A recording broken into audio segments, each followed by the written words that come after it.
fucking ask to be accepted. Motherfuckers. No. Tech 9?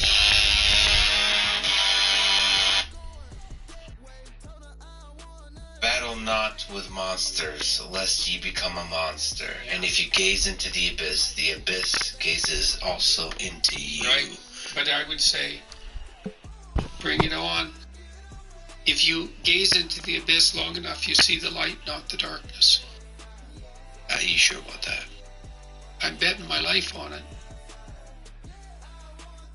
The following is a conversation with Jordan Peterson, an influential psychologist, lecturer, podcast host, and author of Maps of Meaning, 12 Rules for Life, and Beyond Order. This is the Lex Friedman Podcast. To support it, please check out our sponsors in the description.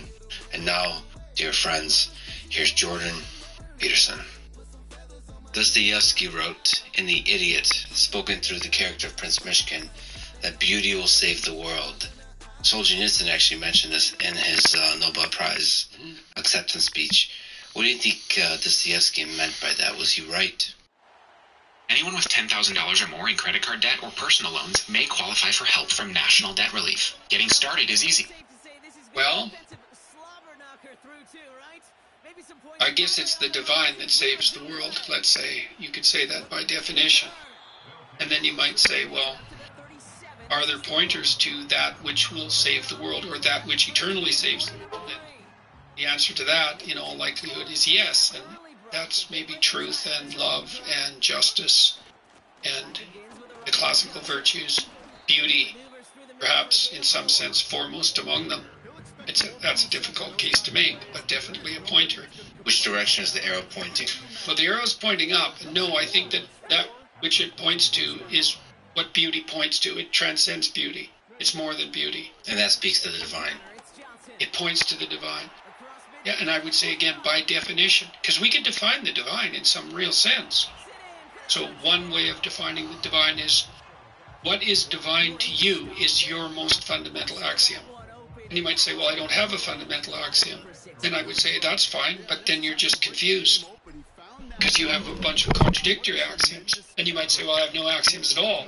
And then I'd say, well, you're just epistemologically ignorant beyond comprehension if you think that. Because that's just not true at all. But you don't think a human being can exist within contradictions? Well, yeah, we have to exist within contradiction, but when the contradictions make themselves manifest, you say in confusion with regard to direction, then the consequence of that technically is anxiety and frustration and disappointment and all sorts of other negative emotions. But the cardinal negative emotion signifying multiple pathways forward is anxiety. It's an entropy signal. But you don't think that kind of entropy signal could be channeled into beauty, into love? Why does beauty and love have to be clear? Simple. Well, I would say it probably doesn't have to be, it can't be reduced to clarity and simplicity. Because when it's optimally structured, it's a balance between order and chaos, not order itself. If it's too ordered, if music is too ordered, it's not acceptable. It sounds like a drum machine. It's too repetitive. It's too predictable. It has to have, well, it has to have some fire in it, yes, along with the structure. I was in Miami doing a seminar on Exodus with a number of scholars, and this is a beauty discussion. When Moses first encounters the burning bush, it's not a conflagration that demands attention. It's something that catches his attention. It's a phenomena, and that means to shine forth. And Moses has to stop and attend to it, and he does. And he sees this fire that doesn't consume the tree. And the tree is a structure, right? It's a tree-like structure. It's a branching structure. It's a hierarchical structure. It's a self-similar structure. It's a fractal structure. And it's the tree of life, and it's the tree of the knowledge of good and evil. And the fire in it is the transformation that's always occurring within every structure. And the fact that the fire doesn't consume the bush in that representation is an indication of the balance of transformation with structure. And that balance is presented as God. And what attracts Moses to it, in some sense, is the beauty. Now, it's the novelty and all that, but like a painting is like burning bush. That's a good way of thinking about it, a great painting. It's too much for people often. You know, my house was, and will soon be again, completely covered with paintings inside. And it was hard on people to come in there because, well, my mother, for example, would say, well, why would you want to live in a museum? And I'd think, well, I would rather live in a museum than anywhere else in some real sense. But beauty is daunting. It scares people. They're terrified of buying art, for example, because the taste is on display. And they should be terrified because generally people have terrible taste. Now, that doesn't mean they shouldn't foster it and develop it. But, and you know, when you put your taste on display, it really exposes you. Even to yourself as you walk past it. Oh, definitely. Every day. Absolutely. This is who I am. Yeah, well, and look how mundane that is, and look how trite it is, and look at how cliched it is, and look at how sterile or too ordered it is, or too chaotic.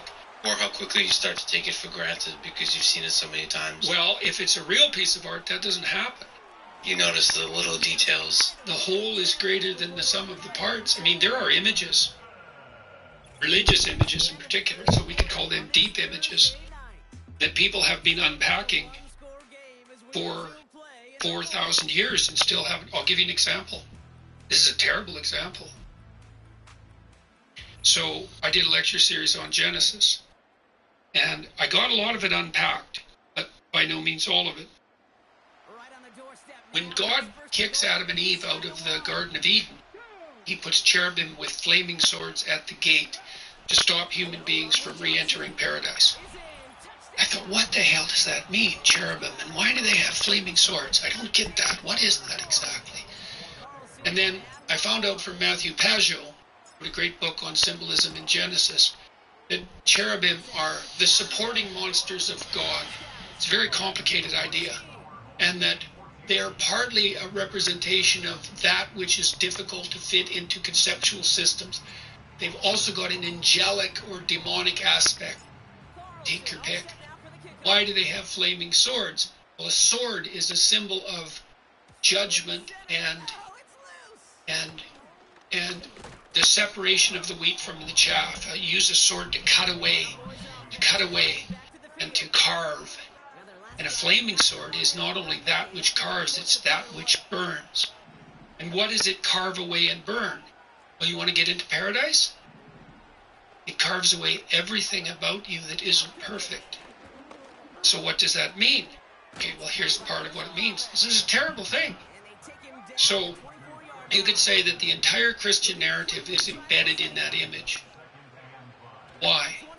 Well, let's say that flaming swords are a symbol of death. That seems pretty obvious. Let's say further that they're a symbol of apocalypse and hell. That doesn't seem completely unreasonable. So here's an idea. Not only do you have to face death, you have to face death and hell before you can get to paradise. Hellish judgment. All that's embedded in that image. And a piece of art with an image like that has all that information in it. And it shines forth in some fundamental sense. It reaches into the back tendrils of your mind at levels you can't even comprehend and grips you. And that's why people go to museums and gaze at paintings they don't understand, and that's why they'll pay. What's the most expensive objects in the world? If it's not carbon fiber racing yachts, it's definitely classic paintings, right? It's high-level technological implements, or it's classic art. Why are those things so expensive? Why do we build temples to house the images? Even secular people go to museums. I'm secular. Well, are you in a museum? Yes. Are you looking at art? Yes. Well, what makes you think you're secular then? It's arguable that the thing many, many centuries from now that will remain of all of human civilization will be our art. Not even the words. Well, you know, a book has remained a very long time. Right? The biblical writings. Not that long. A few millennia. That's right. But that's in the full arc of living organisms. Yeah. Perhaps will not. Well, we have images we have artistic images that are at least 50,000 years old that have survived. And some of those are they're already profound in their symbolism. But we Venus, do Will, need and Dorothy. humans. Yeah, we found them, and they've lasted. They've lasted that long. Seems like you always run out of something right before a trip. Like that SPF moisturizer that you can't sun without. DoorDash has all the beauty products you need ready to go. And speaking of ready to go, don't you need to get to the airport? And then think about Europe. Secular people all over the world make pilgrimages to Europe. Well, why? Because of the beauty. Obviously. I mean, that's self-evident. And it's partly because there are things in Europe that are so beautiful, they take your breath away, right? They make your hair stand on end. They fill you with a sense of awe. And we need to see those things. It's not optional. You need to see those things. The cathedrals. I was in a cathedral in Vienna, and it was terribly beautiful, you know. Terribly beautiful. Well, it was terribly beautiful. Is beauty painful for you? Is that the highest form of beauty? It really challenges you? Oh, definitely. Yeah. I got a good analysis of the statue of David. Michelangelo's statue says, "You could be far more than you are." That's what that statue says.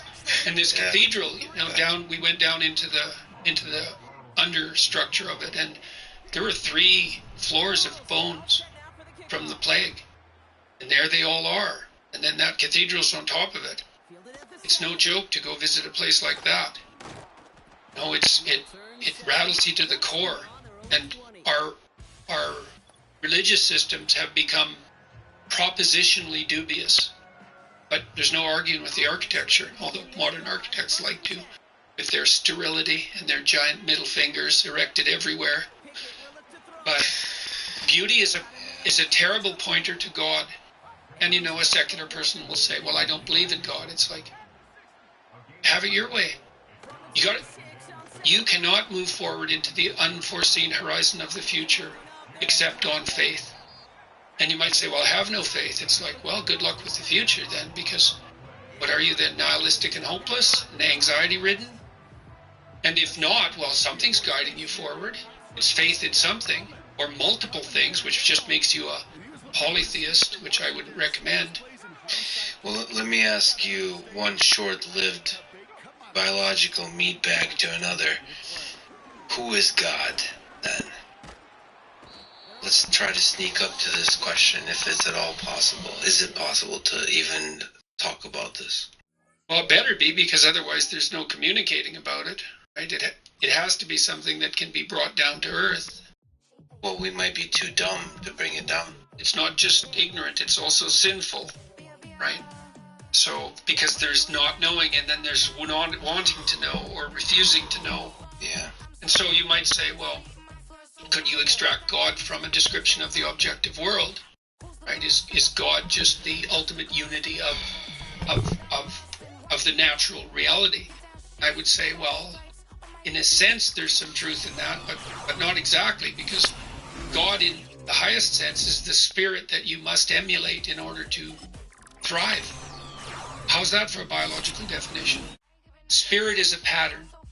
The spirit that you must emulate in order to thrive. So it's a kind of, in one sense, when we say the human spirit, it's that.